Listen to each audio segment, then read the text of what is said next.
এমন একটা সুন্দর মেয়ে গার্লফ্রেন্ড হলে তার জন্য 100 বার মরতে পারবো। তোর মাথা যে পুরো গেছে বুঝতেছি, তুই স্টিজিং করতেছিস, মাইর খাবি নাহলে জেলে যাবি। এই মেয়েকে জীবনে না পেলে জীবনটাই তো জেলখানা হয়ে যাবে।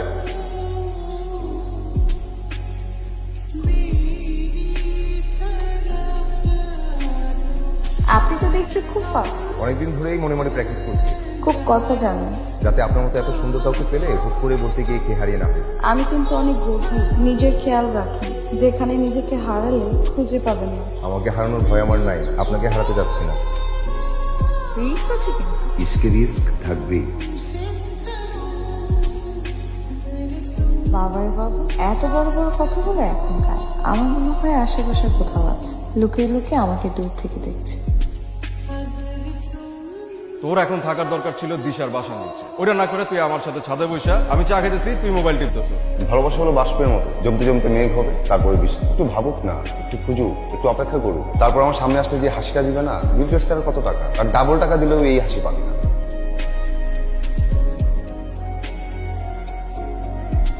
আগেরটা বেশি সুন্দর। কোথায় ছিলেন? হারিয়ে গিয়েছিলাম কোথায়? আপনার মনে।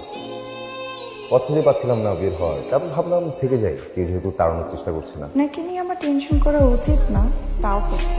ফোনটা দিন। সেদিন ফোন নাম্বারটা নিলেই পারতেন, কেন যে এত ভাব নিতে হয়।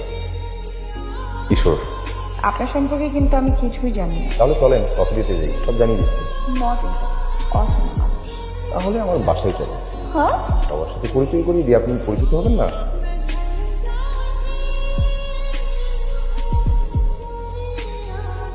তুমি আমাকে নিয়ে একদম সিরিয়াস না। সিরিয়াস না?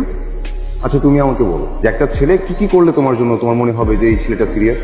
আরে তুমি আমাকে প্রপোজ কেন করো না?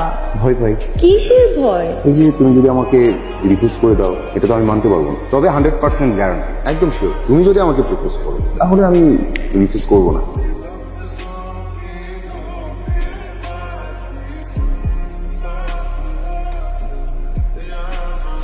আসসালামু আলাইকুম আঙ্কেল। আঙ্কেল, দিশাকে অনেকবার ফোন করেছিলাম, রেসপন্স করছে না। আঙ্কেল, দিশা এখন কোথায়? রুমে আছে। দিশা, তুমি এভাবে কুল করতে পারো? আমাদের মাঝে যা হয়েছে তা তোমার একার সিদ্ধান্ত হয়নি, তুমি এভাবে একা সরে যেতে পারো না। ভালোবাসা যদি এমন শক্তি থাকতো, মৃত মানুষকে প্রাণ দিতে পারতো। পারে তো। আমি তো ভেতরে ভেতরে মরে গিয়েছি, তোমার ভালোবাসায় বেঁচে আছে। এটাই তো আমার ভয়। শোনো, আমি তো জানি আমার পরিণতি। আমি তো তোমাকে সে একই জায়গায় শুধু রেখে যেতে পারবো না। তুমি আমার সুখ খুঁজতে গিয়ে, আমার ভালোর কথা চিন্তা করতে গিয়ে আমি দিনের পর দিন তোমার খারাপ করছি। আমি তো এটার আফসোসে শেষ হয়ে যাচ্ছি কিশোর। দিশা, এভাবে কেন ভেঙে পড়ছো? প্রফেসর কি বলেছে? দুটা দিন তোমাকে খুশিতে বাঁচতে, হাসিতে থাকতে হবে। কিন্তু তুমি তো আমাকে হাসাতে গিয়ে, আমাকে খুশিতে রাখতে গিয়ে সে একই জায়গায় আবদ্ধ হয়ে যাচ্ছ। ভালোবাসা আসলে আমাদের যা দেয় তার চেয়ে বেশি করে নেয়। ভালোবাসার জ্বলন্ত সিগারেটের মতো আগুন দিয়ে শুরু, শেষটা ছাই। দিশা, আমরা তো জেনে বুঝেই আগুনে সব দিয়েছি, পাপ বুঝে পথ হয়েছে। আমার এখন শুধু সামনের রাস্তা ফাঁকা আছে। তোমার সাথে আমার জীবনের শেষ দিন পর্যন্ত থাকতে দাও প্লিজ। আমি এখন যে কথাটা বলতে যাচ্ছি আমি জানি না তোমরা এটা শোনার জন্য মানসিকভাবে প্রস্তুত কিনা। আমি দিশাকে বিয়ে করবো, এটা আমার সিদ্ধান্ত। মানে নিজেকে তুই এর মধ্যে জড়াবি কিনা একবার ভেবে দেখতে বাবা। তোমরা আমাকে মানা করো না, আমি চাই না আর এই বেঁচে থেকে মরে। তুমি দিশাকে বিয়ে করবো। বেশ, আমরা তোকে সাপোর্টও করছি না, মানাও করবো না। যা ভালো মনে করিস কর।